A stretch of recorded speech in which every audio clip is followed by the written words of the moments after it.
Hello students, I am Rajendra Kumar और आप देख रहे हैं आपका अपना चैनल physics.edu.राजेंद्र। चैनल को सब्सक्राइब जरूर कीजिए और लाइक भी कीजिए। तो हमने जो शुरू किया हुआ है 11th क्लास का जो हमारा टॉपिक है न्यूमेरिकल प्रॉब्लम हम कर रहे हैं मोशन इन ए प्लेन के पर। न्यूमेरिकल प्रॉब्लम फिजिक्स में एक इम्पोर्टेंट रोल रखते हैं अपना, तो न्यूमेरिकल ज़रूर कीजिए। न्यूमेरिकल जो जब हम करते हैं तभी हमारी फिजिक्स क्लियर होती है। और हमने जो है आपके लिए वीडियो बनाए हैं न्यूमेरिकल पर, ध्यान से सॉल्व कीजिए, बिल्कुल आपके समझ में आ जाएंगे। तो चैप्टर जब आप शुरू करते हो तो सबसे पहले आप इसके जो हमने कुछ इम्पोर्टेंट ट्रिक्स वगैरह तैयार करवाई हैं वो ज़रूर याद कर लीजिए। तो टॉपिक शुरू करने से पहले आप जो डिस्प्लेसमेंट क्या है, डिस्टेंस क्या है, वेलोसिटी क्या है, एक्सेलरेशन क्या है, कांस्टेंट एक्सेलरेशन क्या है, मोशन इन ए प्लेन क्या है और नेगेटिव एक्सेलरेशन क्या है, पॉजिटिव एक्सेलरेशन क्या है या रिटार्डेशन बोलते हैं हम जिसको, रिटार्डेशन नेगेटिव एक्सेलरेशन होता है, वो क्या होते हैं, उनके फार्मूले जो हमारे पास बनते हैं, प्रोजेक्टाइल क्या है और मैक्सिमम हाइट क्या है, रेंज क्या है, तो उनके सब के फार्मूले आप एक बार रिवाइज कर लीजिए, दो तीन तीन बार उसको लिख कर देखिए। तो उससे जो आपकी न्यूमेरिकल प्रॉब्लम जल्दी सॉल्व हो जाती हैं और आप अच्छे तरीके से कर भी पाएंगे और समझ भी पाएंगे। तो चलिए हम शुरू करते हैं बिना देर किए। हमारा जो आज का टॉपिक है motion in a plane, NCERT numericals, lesson number हमारा चल रहा है 4 और वीडियो नंबर ये 2 है। तो वीडियो पहला जो देखिए। तो चलिए शुरू करते हैं हमारा टॉपिक। हम आज करेंगे क्वेश्चन नंबर 8। तो जो हमारा क्वेश्चन नंबर 8 है उसमें क्या कहा गया है एक बार देखिए ध्यान से। एक बार पहले ना स्टेटमेंट ज़रूर समझ लीजिए। स्टेटमेंट जब आपके समझ में आ जाएगी तो क्वेश्चन बिल्कुल आसान हो जाता है। तो चलिए हम शुरू करते हैं हमारा क्वेश्चन नंबर 8 क्या है देखिए ध्यान से। तो इसमें ये क्या कहता है भी, जैसे इसमें कहा गया है भी 3 लड़कियां हैं, कोई 3 गर्ल हैं, स्केटिंग कर लिए वो एक circular ice ground of radius. हम आपके पास चित्र में चलते हैं, ये देखिए ये दिया गया है। तो गर्ल है हमारे पास 3 लड़कियां हैं, ये सर्कुलर राउंड दिया गया है, ठीक है। रेडियस इसका जो है हमारे पास 200 मीटर दिया गया है।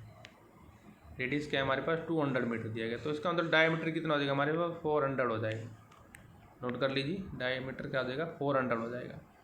अब ये कहता है भी मान लो ये लड़कियां starting from the point P, ये पॉइंट P है हमारे पास, यहाँ से स्टार्ट करती है। एक का तो रास्ता देखिए ये दिया गया है, ये ठीक है, यहाँ पहुँच गई। और दूसरी का रास्ता ये दिया गया है, यहाँ से यहाँ तक, यहाँ पे पहुँच गई। और तीसरी का दिया है स्ट्रेट लाइन, ठीक है ना। तो ये तीनों चलती हैं। तो पूछता क्या है, अब क्वेश्चन पे चलिए। अब जब तक आप क्वेश्चन नहीं देखेंगे तो बिल्कुल समझ में नहीं आएगा। ये देखिए वही 200 रेडियस हो गया। P से उन्होंने शुरू किया था, on the edge of the ground and reach at point O, जैसे हमारे पास ये सर्कल है ना, तो यह पॉइंट P है, यहाँ से शुरू किया और इसको पहुँचना यहाँ पे, ये वाला O पॉइंट है, यहाँ पे इनको पहुँचना है, ठीक है। Diametrically opposite to the P following, मतलब ऊपर की ओर जाएंगे, अपोजिट टू P का मतलब O की तरफ जाएंगे, ठीक है ना। What is the magnitude of the displacement vector for each, मतलब कोई एक लड़की इधर से जा रही है, दूसरी लड़की इधर से जा रही है और एक अपनी स्टेट जा रही है। तो मैग्नीट्यूड ऑफ द डिस्प्लेसमेंट क्या होगा तीनों लड़कियों का हमें बताना है। For which girl is this equal to the actual length of the path skate, और किस लड़की के लिए जो क्या होगा इक्वल होगा, ठीक है। तो इसका मतलब हमें डिस्प्लेसमेंट निकालेंगे पहले। अब पॉइंट देखिए क्या कहते हैं, the displacement between the initial and final position of the particle is called the displacement. तो आपने डिस्प्लेसमेंट की डेफिनेशन पढ़ी होगी। एक तो डिस्टेंस होती है, एक डिस्प्लेसमेंट होता है। डिस्टेंस क्या है, टोटल पाथ या total ground covered by the object. मतलब जैसे कोई बॉडी यहाँ से चलती है, ये टेढ़ा मेढ़ा रास्ता चल रहा है ना, तो जितना भी इसके द्वारा ग्राउंड तय किया जाएगा वो सारा तो हमारा डिस्टेंस में आएगा, ठीक है। मतलब ये जैसे ये भी, ये हमें बिल्कुल कर्व सारे का सारा मापना पड़ता है इसमें, ठीक है ना, ऐसे। लेकिन डिस्प्लेसमेंट क्या है, मिनिमम डिस्टेंस, यानी कि स्ट्रेट लाइन में। तो यदि हम स्ट्रेट लाइन लेंगे तो ये डिस्टेंस बनती है हमारी, मतलब ये मिनिमम डिस्टेंस बनेगी ना, तो इसी को हम बोलते हैं डिस्प्लेसमेंट बोलते हैं। अब तीनों लड़कियां पी से क्यू तक पहुंचती हैं। Diameter of the ground is the magnitude of the displacement. तो रेडियस कितना दिया हमारे पास 200 मीटर। अब देखिए रेडियस कितना दिया हुआ 200 मीटर, डायमीटर हमारा कितना देगा 400 मीटर। ये पॉइंट क्लियर हो गया ना आपको। निकालना क्या है, displacement for each girl, P Q निकालना है, पी क्यू, यानी कि जैसे ये सर्कल हो गया हमारे पास और ये पी और ये पी क्यू है, ये जो लाइन बनती है ये पी क्यू, ये हमें निकालनी है ईच गर्ल के लिए। तो इसका मतलब क्या है, magnitude of displacement is 400 for each girl, क्योंकि दो पॉइंट के बीच में जब भी हम मापेंगे तो डिस्प्लेसमेंट क्या रहेगा 400 मीटर रहेगा। तो magnitude is equal to the path scattered by the girl B. Clear. एक बार देखिए दोबारा हम फिगर पर चलते हैं। हमें जैसे मान लो कोई लड़की, अगर कोई आप मान लो आप ही लगाओ, यहाँ से यहाँ तक गए, आप यहाँ पहुँच गए, तो भी आपका डिस्प्लेसमेंट क्या रहेगा, जो इसका डायमीटर है ये जाएगी तो भी डायमीटर ही रहेगा डिस्प्लेसमेंट, क्योंकि मिनिमम डिस्टेंस निकालनी है पहुँचना उसको क्या ऊपर ही है। तो minimum distance between two point क्या होगी, उसका जो डायमीटर है वो होगी। तो इसलिए हम कह सकते हैं कि magnitude of the displacement for each girl क्या होगा, जो उसका डायमीटर होगा। और डायमीटर क्या है हमारे पास 200 × 2 आ जाएगा, यानी कि 400 आ जाएगा। तो इसका मतलब क्या, फॉर गर्ल बी, जो ये लड़की है बीच वाली, जो इसने ये जो है कवर किया है ना, वो मैग्नीट्यूड ऑफ डिस्प्लेसमेंट किसके बराबर होगा, जो actual path of the path skated by the girl. Clear है। तो ये था हमारा क्वेश्चन। अब हम करते हैं क्वेश्चन नंबर 9। क्वेश्चन नंबर 9 ध्यान से देखिए। A person start to cycling from point O to point P. ठीक है, फिगर भी देख ली साहब, एक बार देखिए, ओ से पी तक गया ये, ठीक है ना। Of a circular park, circular park है हमारी ये देखिए, इस तरह से सर्कुलर पार्क दी गई है ना, ठीक है। और ये कोई पॉइंट हो है तो ओ से पी की ओर जाता है, ये देखिए दी है, ओ से पी की ओर जाता है। Whose radius is 1 kilometre, radius कितना हो गया 1 kilometre. He cycle along the circumference to Q, circumference की ओर चलेगा, फिर क्यू की ओर चल दिया वो, ठीक है ना। And return to the centre along O Q, ठीक है। After which he travels to O back to where he started, जहाँ से उन्हें स्टार्टेड की यहीं आ गया, मतलब वो वापस वहीं आ गया ना। देखिए जाने the total time taken for the trip is 20 minute. Time कितना है 20 मिनट, निकालना है क्या हमें, देखते हो। फिगर क्लियर है ना।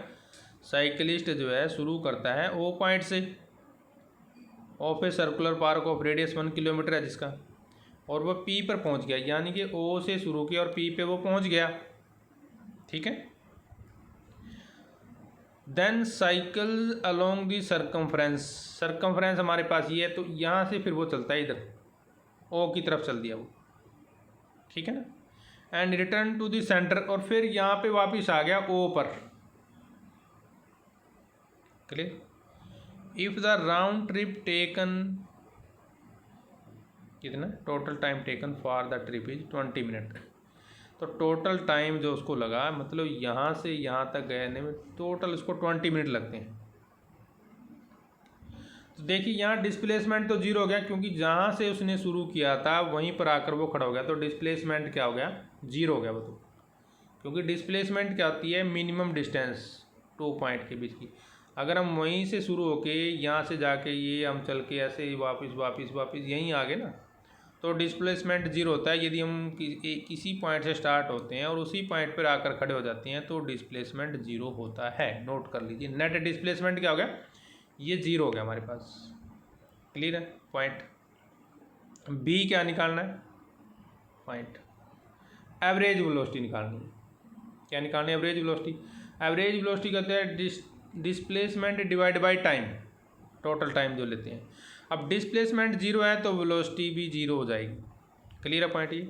डिस्प्लेसमेंट क्या है जीरो, तो एवरेज वेलोसिटी भी क्या हो जाएगी, जीरो।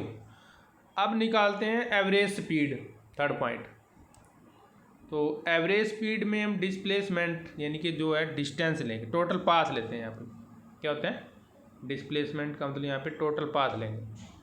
ध्यान रखिए ये क्या है टोटल पाथ, क्या है ये भाई जितने उसने टोटल पाथ कवर्ड किया था वो सारे का सारा, स्पीड में हम टोटल डिस्टेंस लेके चलते हैं ना कि डिस्प्लेसमेंट। क्या लेके चलते हैं टोटल पाथ लेंथ लेके चलते हैं divide by time taken. Note कर लीजिए ये डिस्प्लेसमेंट कितने क्या आएगा टोटल पाथ, जितना हमने पाथ कवर्ड किया वो लेके चलेंगे। अब रास्ता कितना किया हम अब आपको ले चलते हैं फिगर पर, ठीक है। पहले तो ये रास्ता लिया उसने ओपी, ये डायमीटर दिया कितना 1 किलोमीटर दिया हुआ, ठीक है। फिर ये सरकमफ्रेंस लिया इसने, क्या लिया सरकमफ्रेंस, और सरकमफ्रेंस का फार्मूला हमारे पास क्या होता है 2 पाई आर। क्या होता है 2 पाई आर। अब क्योंकि ये सर्कल का हमारा 4th पार्ट है, चौथा हिस्सा है ना, तो डिवाइड बाई कितना हो जाएगा 4 प्लस फिर वही हमारा डायमीटर के अलोंग आ गया, ये वापस आया ना, क्या उसे ओ तक आ गया, तो ये कितना है 1 किलोमीटर। क्लियर है ना। डिवाइड बाई टाइम टेकन, क्या है डिवाइड बाई टाइम टेकन, और टोटल टाइम ट्रिप कितना है उसका 20 मिनट। कितना है 20 मिनट। तो चलिए हमारा सवाल हो गया अब क्लियर। तो ये हमने टोटल डिस्टेंस निकाल ली, देखिए ठीक है। तो ये देखिए हमारा टोटल आ गया। तो time taken 10 minute, 10 by 60 into H 1/6 H हो जाएगा। तो इसको काट लेंगे हम हमारा, तो कंप्लीट हो जाएगा ये, ठीक है। तो इसका मतलब क्या हुआ हमारे पास ये देखिए total time taken for the trip is 20 minute दिया हुआ है। कितना दिया हुआ है टोटल टाइम टेकन कितना दिया है 20 मिनट्स दिया गया है। तो आप वहाँ पे 10 के स्थान पे 20 भी लेकर चल सकते हैं। तो चलिए हम नेक्स्ट क्वेश्चन करते हैं। हमारा जो हमारी NCERT की बुक्स है उसमें 10 दिया हुआ है, तो इसमें जो है हमने 20 लेके चले हैं, तो यहाँ 10 भी मान सकते हैं। कितना 10 मिनट लेके चलेंगे। तो ये क्योंकि जो हमने सोलो किया है वो 10 मिनट के लिए इसको सोलो किया है, तो आवर में चेंज कर लिया इसको। अगर आप क्वेश्चन के अनुसार करना चाहें तो 20 बाई हम 60 भी कर सकते हैं। क्या कर सकते हैं 20 बाई 60 भी कर सकते हैं, तो उससे भी जो आपका क्वेश्चन उसी हिसाब से निकल जाएगा, ठीक है। अब करते हैं क्वेश्चन नंबर 10। देखिए इंपॉर्टेंट क्वेश्चन है, ध्यान से समझिए। ये कहते हैं ऑन एन, एक बार क्वेश्चन ध्यान से समझिए, रीड कर लेते हैं। A motorist on an open ground follow a track that runs to his left by an angle of 60 degree. After every 50-100 meters starting from the given turn, specify the displacement of motorist at 3rd, 6th and 8th turn. Compare the magnitude of the displacement with the total path length covered by the motorist in each case. देखिए भाई बिल्कुल आसान है, एक बार figure से मैं आपको समझ में आएगा। देखिए क्या कहता है ये कहता है कोई मोटोरिस्ट है, ये इस O पॉइंट से शुरू होता है। कहाँ शुरू होता है O पॉइंट से शुरू हो गया। कहाँ से हो गया A से। वो कहता है फिर वो सीधा चलता है इधर X डायरेक्शन की ओर चल दिया ना, ठीक। यहाँ से फिर वो 60 डिग्री टर्न कर जाता है ऐसे और B पे पहुँच गया। क्लियर है। फिर 60 डिग्री टर्न करता है C पे पहुँच गया वो। तो इस तरह से एंगल वही टर्न करता रहता है, पहुँचते ये ऐसे ऐसे करके ये लास्ट में वहीं आ गया। तो ये है हमारा सिस्टम। तो उसने पूछा क्या हमारे पास 3rd, 6th and 8th turn, तीसरी टर्न में, 6th टर्न में और 8th टर्न में कहाँ पर हो। देखिए 1 2 3 नोट कर लीजिए। 3rd टर्न में क्या होगा, ये यहाँ से आएगा पहली टर्न, दूसरी टर्न और तीसरी टर्न में यहाँ पे होगा वो। क्लियर है ना। फिर कौन सी 6ठी टर्न 6th में, 6th टर्न में देखिए ये 4 5 6 वहीं आ जाएगा, ऊपर आ जाएगा। क्लियर है ना। अब यहाँ पे डिस्प्लेसमेंट 0 हो गया ना, 6th टर्न में डिस्प्लेसमेंट 0 हो जाएगा क्योंकि इसने O से शुरू किया था और O पे ही खत्म हो गया यहाँ, तो ये तो 0 हो गया, मतलब 6 का तो हमारा निकल गया 0 है। अब 8th टर्न, इसका मतलब अब कहाँ आएगा 8 टर्न में, ये यहाँ तक 6 टर्न होगी ना, ओ तक 7 और 8 यानी कि बी। ठीक है, तो हमें क्या निकालना है, सीधी सी बात क्या है, जब बी पर आया तो डिस्प्लेसमेंट क्या होगा, और सी पर आया तो डिस्प्लेसमेंट क्या होगा, ओ पर आया तो डिस्प्लेसमेंट क्या होगा। ठीक है, तो डिस्प्लेसमेंट जब ओ पर आता है तो 0 हो गया, वो तो क्या हो गया, 0 हो गया। अब निकाल लेते हैं हम बी पर डिस्प्लेसमेंट क्या और सी पर क्या है। तो डिस्प्लेसमेंट क्या होता है, minimum distance between the 2 point. अब ये यहाँ से यहाँ आया ना, देखिए, तो मिनिमम डिस्टेंस तो हमारी ये है, ओ बी है, क्या है, ओ बी। तो जब बी पर होगा तो हम निकालेंगे ओ बी, और जब सी पर होगा तो निकालेंगे हम ओ सी। क्या निकालेंगे, ओ सी, मिनिमम डिस्टेंस, यानी कि हमें ओ सी और ओ बी निकालना है। क्या निकालना है, ओ सी और ओ बी निकालना है। तो ओ सी और ओ बी निकालने के लिए हमें थोड़ा सा क्या करना पड़ेगा, ट्रायंगल लॉ में जाना पड़ेगा, जो हमारी ट्रायंगल की प्रॉपर्टी होती है उसमें जाना पड़ता है। तो इसमें देखिए हम दो तरह से निकाल सकते हैं। पहले हम अगर हम बी निकालते हैं, देखिए क्या निकालते हैं, बी, ओ बी। तो इसने क्या किया है, ओ बी के लिए जब निकालेंगे ना ओ बी, तो ये जो N3 लिखा है ना, ये परपेंडिकुलर ड्रा कर लिया किसके, ओ बी के। N3 जो है परपेंडिकुलर हो गया हमारे पास किसके, ओ बी के। क्लियर है, क्योंकि हमें डिस्टेंस निकालनी है ओ बी, तो ओ बी हम कैसे निकालेंगे फिर,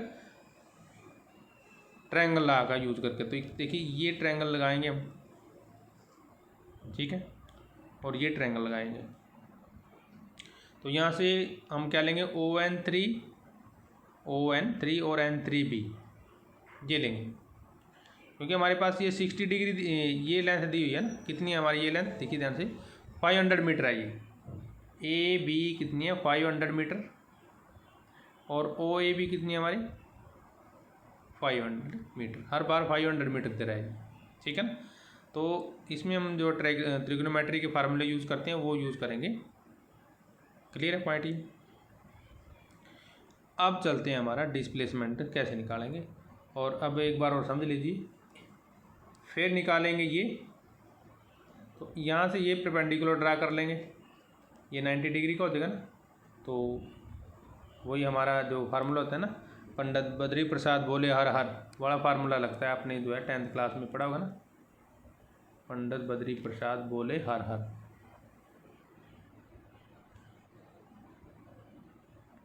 यानी कि परपेंडिकुलर और बेस साइन थीटा, बेस और हाइपोटेन्यूस कोस थीटा, और tangent theta perpendicular divide by. ठीक है ना, अब दूसरा तरीका क्या है, यदि इसमें यहाँ से भी हम परपेंडिकुलर ड्रा कर सकते हैं, कोई एन पॉइंट ले लो, यहाँ से भी निकाल सकते हैं। कहने का मतलब हमें ट्रायंगल बनाना है, तो यहाँ से हम ट्रायंगल, देखिए ये तो 500 दिया है ना हमारे पास ओ ए, तो हम निकाल लेंगे यहाँ पे ओ एन निकाल लेंगे। क्या निकालेंगे, ओ एन, क्योंकि ये 90 डिग्री का हो गया, ये हमारे पास है साइड दी ये 500। तो ये 3 तरीके हमारे पास निकालने के फार्मूले। अब चलते हैं हम कैसे निकालेंगे। ठीक है, तो suppose that motor start from the point O, जब भी किया हमने, तो डिस्टेंस ये दिए, तो इस तरह से हम सारे के सारे पॉइंट नोट कर लीजिए ध्यान से, क्या क्या किया गया है ये आपको जो है फिगर में समझा दिया गया। अब थर्ड स्टेज पे देखेंगे कैसे होगा। ठीक है, the displacement of the motorist at the third turn is OC from the point A B draw AN1 and BN2 perpendicular to OC, जो हमने अभी बताया था ना, तो वो कहाँ पर होगा, देखिए थर्ड टर्न में 1 2 3, ये OB पे होगा ना, ये B पॉइंट पे आ गया C पे थर्ड टर्न में थर्ड टर्न में किस पे आ गया, वो C पर आ गया, तो इसलिए इसने जो है परपेंडिकुलर ड्रा कर दी। ठीक है, ये देखिए ये परपेंडिकुलर ड्रा कर दिया। क्लियर है पॉइंट ये। और दूसरा क्या परपेंडिकुलर क्या है, वीडियो को पॉज करके आप समझ सकते हैं, ये 2 परपेंडिकुलर लिए इसने, AN1 और BN2 ये। ठीक है, थर्ड स्टेज की बात करें, displacement of the motorist at the third is OC from the point AB draw a perpendicular हो गया ना हमारे पास, ये हमारे। अब देखिए मैग्नीट्यूड ऑफ, यानी कि हमें ये डिस्प्लेसमेंट निकालना है, उसे डिस्प्लेसमेंट हो गया ना, तो वो क्या हो जाएगा हमारे पास ON1 प्लस N1 N2 है ये, ठीक है। देखिए यहाँ से चलते हैं, हम आपको एक बार दिखा देते हैं। ON1 प्लस N1 N2, ठीक है, प्लस N2C, ये 3 पॉइंट बनेंगे।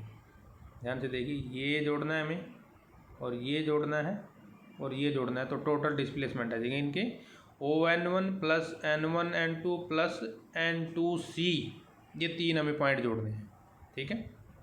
अब देखिए ये 2 पार्ट में इसको डिवाइड कर लिया इसने, ठीक है। अब निकालते हैं एंगल COA, हमारे पास कितना है, वो सारे एंगल 60 डिग्री दिए गए ये नोटा में। तो ON1 बराबर क्या हो जाएगा, OA cos 60 डिग्री, और N1 N2 क्या हो गया हमारे पास, AB, और N2 क्या हो जाएगा BC cos थीटा। तो OC हमारे पास वैल्यू पुट कर दो सारी की सारी, ठीक है। ये कितना हमारे पास 500, और cos 60 1/2 होता है, प्लस 500, ये आ गया 1000 मीटर, कितना आ गया 1000 मीटर, ठीक है ना।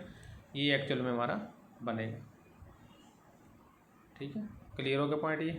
The direction of the displacement OC at the third turn is 60 degree to the left of the initial direction, total path length to the third turn is given by total. अब total पाथ निकालनी है तो हम तीनों को जोड़ देंगे या 3 से मल्टीप्लाई कर दो। पाथ लेंथ क्या है, मतलब पहली टर्न 500 होगी, फिर दूसरी टर्न में 500 चला गया, तीसरी टर्न में 500, इनकी टोटल 1500 इनकी 1500 चला है वो। तो डिस्प्लेसमेंट हम निकालेंगे, total path length up to third term is given by this, ठीक है। OC बाई S2 निकाल दो, तो 2/3 आ गया हमारे पास। 6 टर्म में हमने देख लिया था, क्योंकि वो जहाँ से चला था वहीं आ गया, तो डिस्प्लेसमेंट 0 हो जाएगा। डिस्प्लेसमेंट क्या हो गया, 0 हो जाएगा, और डिस्प्लेसमेंट 0 होगा तो हम उसकी वो भी निकाल सकते हैं जो हमें निकालने के लिए दिया गया है। क्लियर है पॉइंट यहाँ पर। नेक्स्ट पॉइंट, अब 8th टर्न में कहाँ पहुँच गया ये, अब 8th टर्न पे B पे आ गया, ये कहाँ आ गया B। अब ट्रायंगल लेंगे हम ये वाला OAB, इसमें वही ट्रायंगल प्रॉपर्टी लगाएंगे हम। तो जैसे हम इसमें ट्रायंगल प्रॉपर्टी लाएंगे, देखिए थर्ड स्टेज पे, तो OB ये बन जाएंगे हमारे पास, और ये फिर एंगल जी बराबर दिए 30 डिग्री हो जाएगा वहाँ पे। तो वैल्यू पुट करनी है हमें, वैल्यू पुट करने के बाद हमें हमारा जो इक्वेशन है वो सॉल्व हो जाएगी। सेम वैसे ही करना है जैसे हमने पहले वाला पार्ट किया है, ठीक है। तो ये हो जाएगा हमारे पास इसका पार्ट नंबर 3, यानी कि 8th टर्न में वो किस तरह से पॉइंट को कवर करता है। क्लियर है। दूसरा तरीका आप इसमें जो है ना थर्ड में एक हम दूसरा तरीका कैसे लगा सकते हैं, देखिए एक बार। ये यहाँ से B से N पर परपेंडिकुलर ड्रा कर लीजिए, मान लो N है, ठीक है ना। तो OB निकालेंगे हम, क्या निकालेंगे, OB किसके बराबर होगा, √ ON का स्क्वायर प्लस OB का स्क्वायर बनेगा, ये बनेगा ना पाइथागोरस थ्योरम में। ये लगा लिए, आपका आसान रहेगा, ON का स्क्वायर प्लस OB का स्क्वायर लगा लीजिए। फिर हमें क्या निकालना पड़ेगा, OA और AN निकालना है, ये वाली डिस्टेंस निकाल के इसमें वैल्यू पुट कर देंगे, ठीक है ना। तो ये हमारा मोटोरिस्ट वाला क्वेश्चन। अब चलते हैं 11th question. A passenger is arriving in New Town, wishes to go from the station of hotel located at 10 km away on the straight road from the station. A dishonest cabman takes him along a circular path of 23 km and reaches the hotel in 28 minutes. What is the average speed of the taxi? Magnitude of the displacement कितना दिया है हमारे पास, 10 kilometre दिया हुआ, ठीक है ना। तो डिस्टेंस कवर्ड कितनी है, 23 किलोमीटर, टाइम कितना है 28 किलोमीटर, ये तो सिंपल है ना। तो एवरेज स्पीड क्या होगी हमारे पास, total distance covered divide by total time, तो ये आ गया, ये तो सिंपल था हमारा पॉइंट A।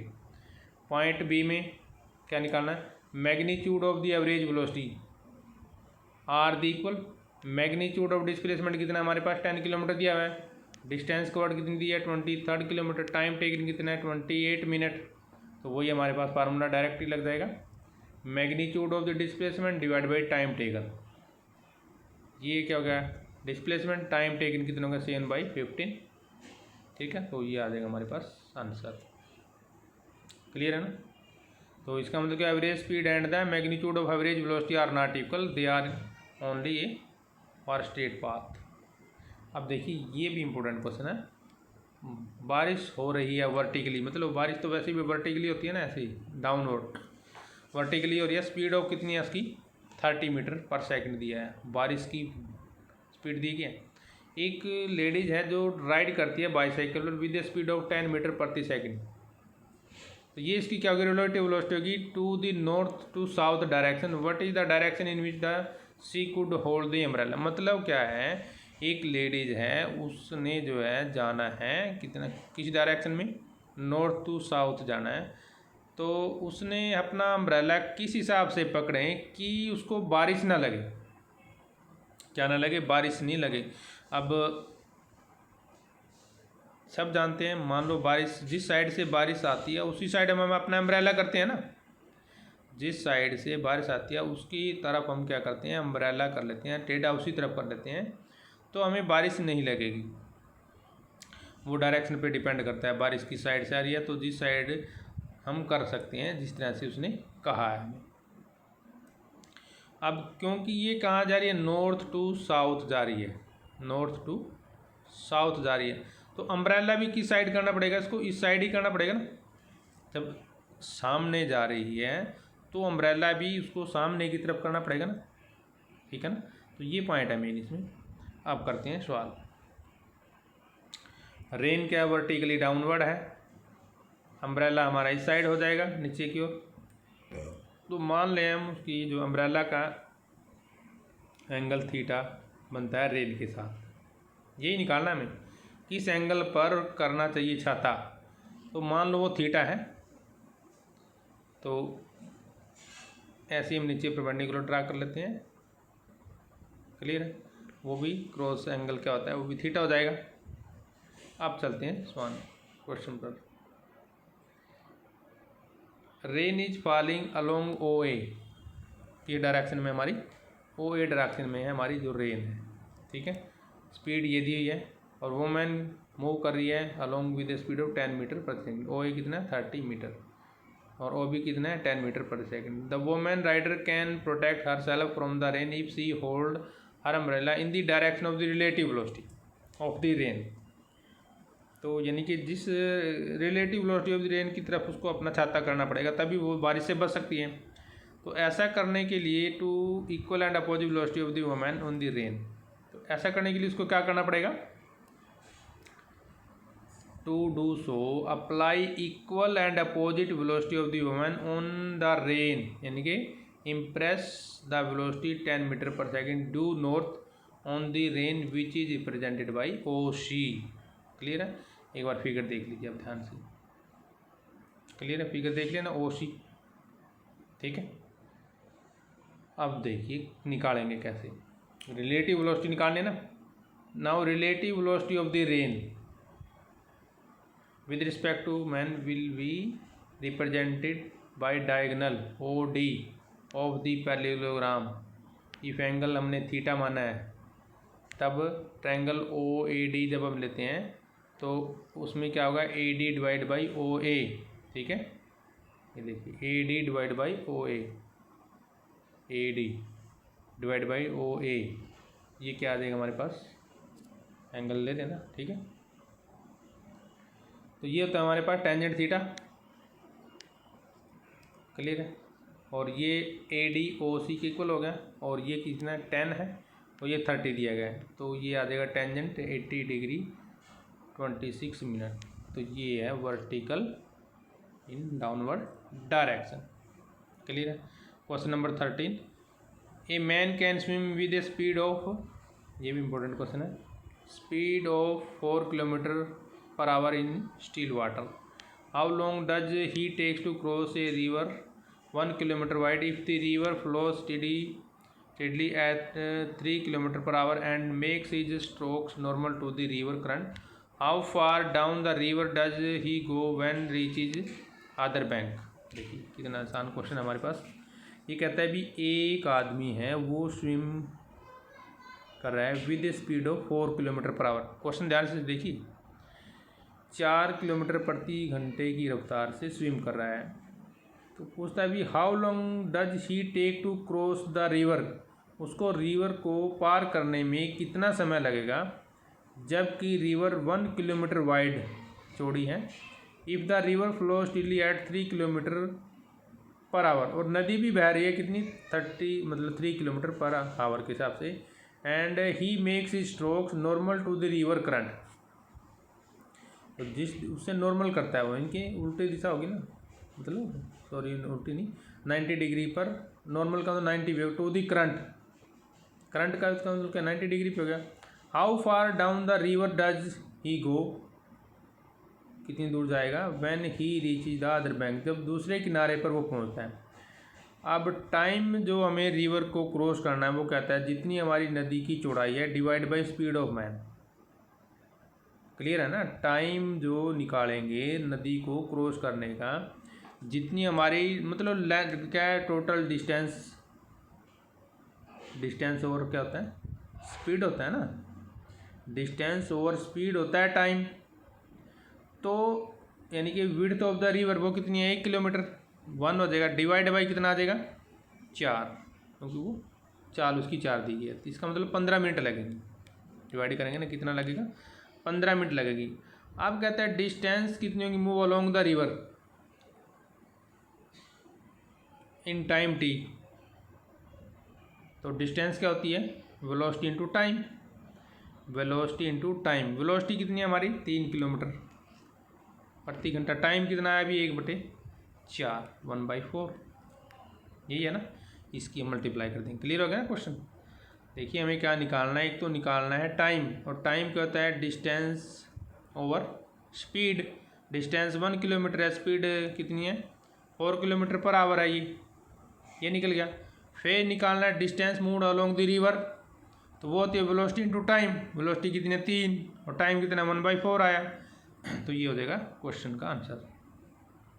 देखिए ध्यान से देख लीजिए, टाइम डिस्टेंस ओवर स्पीड होता है 15 मिनट आ गया, और डिस्टेंस ट्रेवल बाई 15 मिनट में तो वही फार्मूला वही है वेलोसिटी इंटू टाइम, 750 मीटर आ जाएगा। क्लियर है point. Next point question number 14, in a harbour the wind is blowing at the speed of 72 kilometre per hour. देखिए एक बार क्वेश्चन ध्यान से पढ़िए। And flag on the mast of boat anchored in the harbor flutters along the northeast direction. If the boat start moving at a speed of 51 km per hour to the north, what is the direction of the flag on the mast of the boat? देखिए क्या निकालना है, इसमें थोड़ा बड़ा है, यानी कि हमें एंगल निकालना है। क्या निकालना है एंगल, ईस्ट डायरेक्शन में क्या एंगल होगा, ठीक है, क्या निकालना है हमें एंगल निकालना है। तो यानी कि टेंजेंट थीटा लगा लो या बीटा लगा लो, टेंजेंट निकालना है। तो टेंजेंट में हम इसको लेके चलेंगे, किसमें लेके चलेंगे टेंजेंट में इसको लेके चलेंगे। तो चलिए शुरू करते हैं। जब बोट हमारी पहुंचती है किसी भी पॉइंट पर, flag Flutter along north east direction ये दिया हुआ है, तो इससे हमें क्या महसूस होता है कि velocity of the wind is along the north east direction. ध्यान देखिए फ्लैग कहाँ किस डायरेक्शन में उड़ रहा है नॉर्थ ईस्ट डायरेक्शन में है, तो वेलोसिटी भी किस डायरेक्शन में होगी नॉर्थ ईस्ट डायरेक्शन में होगी। क्लियर है ना, तो जिस दिशा में उड़ रहा है तो वाइंड भी उसी दिशा में होगी ना। और boat start moving the flag will flutter along the direction of relative velocity of the wind with respect to boat. ये हमारा क्वेश्चन है और ये इसमें हम पॉइंट यूज़ करेंगे। अब वेलोसिटी ऑफ द बोट देखिए कितनी है वी, हम इसको ऐसे लिखेंगे वी ऐसे लिखेंगे 51 किलोमीटर पर आवर, और वाइंड की कितनी है 72 किलोमीटर पर आवर, इसको वी डब्ल्यू लिखा है इसने, क्योंकि वी डब्ल्यू का मतलब वाइंड लिया। तो flag fluttering in north east direction, it show that wind is blowing in toward the north east direction, ठीक है ना। When the ship begin sailing toward the north, the flag will move along the direction of the relative velocity of the wind। ये देखिए figure में जिस तरह से दिखाया गया है, ठीक है ना। हमें अब ये एंगल निकालना है। देखिए ये वाला, ये बीटा दिया हुआ है, ठीक है ना, ये बीटा एंगल निकालना है हमें। तो इस तरह से हम सोच लेते हैं, जिस तरह से उसने क्वेश्चन में दिया गया, हम उसी तरह से, ये नॉर्थ और साउथ डायरेक्शन दी गई। देखिए ये नॉर्थ और साउथ डायरेक्शन है, ये वेस्ट है, ठीक है ना। तो हमारा फ्लैग का फ्लूटर कितना है, नॉर्थ ईस्ट डायरेक्शन में है। किसमें, नॉर्थ और ईस्ट डायरेक्शन में। इसका मतलब ये डायरेक्शन होगी ना, नॉर्थ ईस्ट डायरेक्शन, ये वाली, इस डायरेक्शन में क्या है हमारा फ्लैग होगा। क्लियर है पॉइंट। अब चलते हैं हमारा क्वेश्चन सोल्व करेंगे। अब देखिए वेलोसिटी पहले यहाँ पे निकालते हैं, डब्ल्यू बी, ठीक है। तो वो क्या होगी, V W minus V B, ठीक है। और वी डब्ल्यू कितनी है, 72 किलोमीटर पर आवर, तो ये कितनी हो जाएगी, 51 किलोमीटर आवर हो जाएगी। और एंगल वी कितना हो जाएगा हमारे पास, 135 डिग्री, यानी कि 135 डिग्री। देन एंगल समझ लीजिए, देखिए क्लियर है ना। टोटल देखिए ये एंगल इस किस हिसाब से निकालेंगे, ये 90 डिग्री का एंगल होता है टोटल, ठीक है ना। और ये कितने का हो जाए, 45 डिग्री का हो गया ना, क्योंकि नॉर्थ ईस्ट में ये 45 डिग्री का एंगल बनाता है ना। तो ये 90 डिग्री का और 45 डिग्री फिर आगे सर गया, तो टोटल 135 डिग्री का एंगल हो गया है, ठीक है ना। देखिए कैसे है, एक बार समझ लीजिए, आपको एंगल नहीं समझ में आया तो ये है, देखिए ये 90 डिग्री का एंगल है ना, ठीक है। और ये नीचे चला गया, अब ये 45 का हो रहा है ये वाला, तो टोटल कितना हो जाएगा, 135 डिग्री का एंगल हो जाएगा। तो टेंजेंट बीटा की वैल्यू, फार्मूला हमारा ट्रिग्नोमेट्री में, तो वो हम डायरेक्ट लगा देंगे, तो इससे क्या आ जाएगा, हमारा आंसर आ जाएगा। क्लियर है पॉइंट। क्वेश्चन नंबर 15 क्या कहते हैं, ceiling of a long hall is 25 metre high, मतलब छत उसकी जो है कितनी ऊंचाई पर है, 25 metre high. What is the maximum horizontal distance that a ball thrown with a speed of 40 metre per second can go without hitting the ceiling of the hall. मतलब हमने बॉल को फेंक दिया, ठीक है, ऊपर की ओर, तो किस तरह से उसको फेंके कि वो टच ना करे, without hitting the ceiling of the hall. अब स्पीड देखिए क्या है हमारे पास, क्या दिए, 40 मीटर पर सेकंड बॉल की, और मैक्सिमम हाइट कितनी है हमारी, 25। मैक्सिमम हाइट कितने, तो जब हम किसी भी वस्तु को फेंकते हैं तो प्रोजेक्टाइल मोशन में आ जाती है। किस में आ जाती है, प्रोजेक्टाइल मोशन में ही आ जाती है। तो हाइट कितनी है इसकी, 25 मीटर, और वेलोसिटी कितनी है हमारी, 40 metre per second. Suppose that ball is throne an angle theta with the horizontal. तो हॉरिजॉन्टल रेंज का फार्मूला आपने पढ़ा है ना, ये होता है you square sine square theta divide by 2g। ये हॉरिजॉन्टल रेंज निकालने का फार्मूला है। ये कितनी दी है फिर, 25। इनिशियल वेलोसिटी कितनी दी है, 40 का स्क्वायर हो जाएगा, साइन स्क्वायर थीटा से कैसे, 2 × 9.8। ये एक्सेलरेशन ड्यू टू ग्रेविटी है। तो साइन थीटा एक साइड ले आए हम, बाकी दूसरी साइड लेके चले गए। तो इसको हमने सिंपली सॉल्व किया मैथमेटिक फार्मूला लगा के, ठीक है। ये आ गया हमारे पास, यानी कि थीटा कितना आ गया, 33.6। अब रेंज का फार्मूला क्या है, ये U square sine 2 theta divide by G, value put कर देंगे हम। यू कितना 40 है, साइन 2, और ये हमारे पास 33.6 आया, ठीक है ना। तो ये हमने वैल्यू पुट कर दी, 2 से मल्टीप्लाई हो गया ना, ये आ जाएगा आंसर हमारा 150.5 मीटर। तो ये था हमारा इस टाइम का वीडियो। तो नेक्स्ट वीडियो के लिए हम आपके लिए जल्दी ही हाजिर होंगे, लेकिन उससे पहले हम आपसे कहना चाहते हैं कि वीडियो को पूरा देखिए, दोबारा भी देख सकते हैं वीडियो को, तभी आपके समझ में आएगा। और एक बार जो है फार्मूले जो दिए गए उनको अच्छी तरीके से याद कर लीजिए। तो नेक्स्ट वीडियो के लिए जल्दी होंगे हाजिर, तब तक के लिए जय हिंद।